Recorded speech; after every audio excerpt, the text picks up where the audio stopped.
এখন ওরা পাগল হয়ে গেছে আজকে নির্বাচনকে আবার পিছাবার জন্য। কিন্তু আমরা পরিষ্কার বলবো, রাশি যখন বামে ঘোরে তখন যত পরিকল্পনা সব বামেই যায়। আপনারা যত শয়তানি পরিকল্পনা করবেন ততই বাংলাদেশের জনগণ থেকে আপনারা বিচ্ছিন্ন হবেন।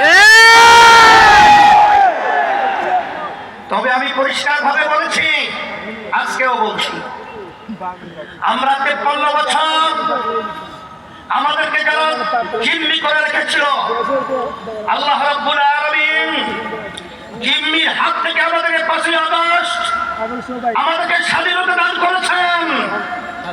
এই স্বাধীনতার ফসল যারা আমরা দেশ প্রেমিক রয়েছি, যারা মানবতা প্রেমিক রয়েছি, যদি আমরা বুঝতে ভুল করি, আমরা যদি ব্যর্থ হই,